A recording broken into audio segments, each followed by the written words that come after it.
Coming to you live from Johannesburg over the next hour, an in-depth look at the big local, international and African stories that are shaping our world this evening. This is Tonight with Jane Dutton.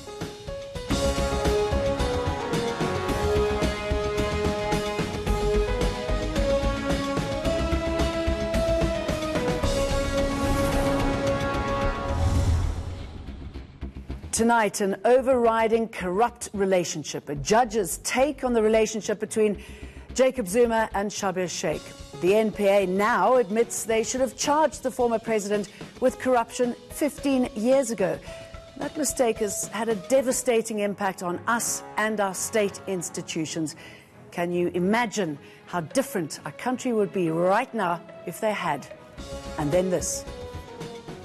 For the first time, we have to bring all protocols of the alliance by discussing what is our preferred leaders of the ANC, and by working with groupings in the ANC, and to make sure that the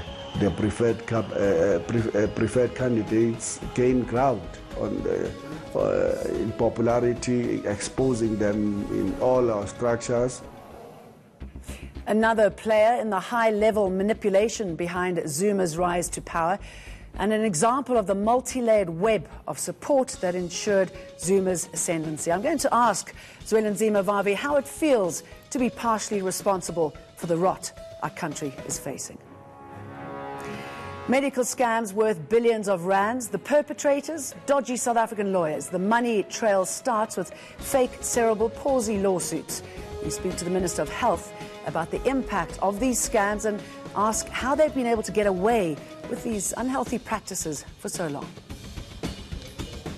When will you be able to give them their money back?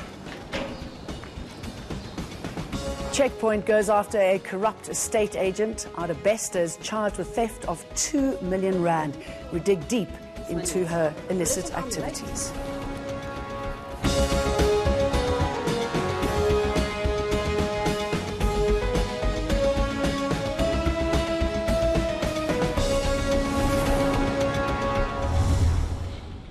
Government is once again bailing out the SABC. The public broadcaster today told Parliament it'll be insolvent by the end of the month. SABC CEO Modada Nkakwe says the broadcaster forecasts a net loss of nearly 570 million rand this year. That's over 280 million more than anticipated.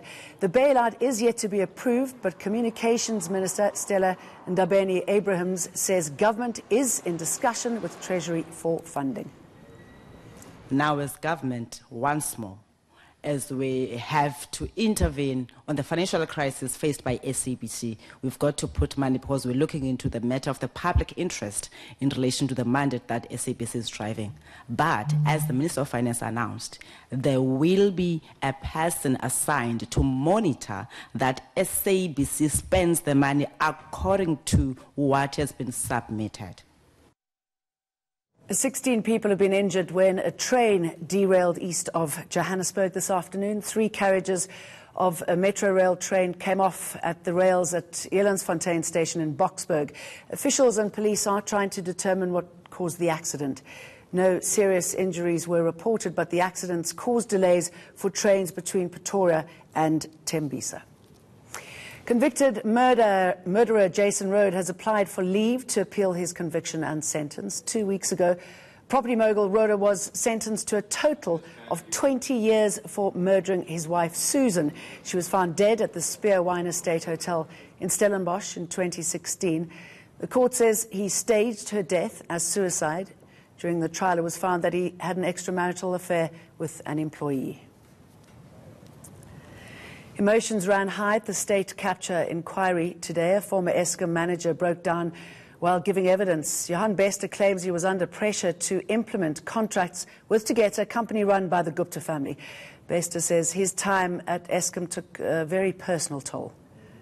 I was concerned about obviously losing my job. I was relatively comfortable that I would find employment fairly quickly after that. So it wasn't employment that I was worried about. I actually, whether you believe it or not, I did feel that I had far more important things to do, and it was a sad day for me. Sorry, I need to compose myself. Okay, no, that's fine. If you Sorry, want Chair. us to take 5 minutes, we can take 5 No, minutes. it's fine. I'd rather continue, Chair. There still is a lot to be done. I dedicated my 5 years to Eskom, and I've sacrificed. And okay, let's take 5 minutes. Up next, unscrupulous lawyers stealing millions of rands through fake medical negligence claims. Then the NPA finally admits it should have charged Jacob Zuma 15 years ago. Why are they saying this now?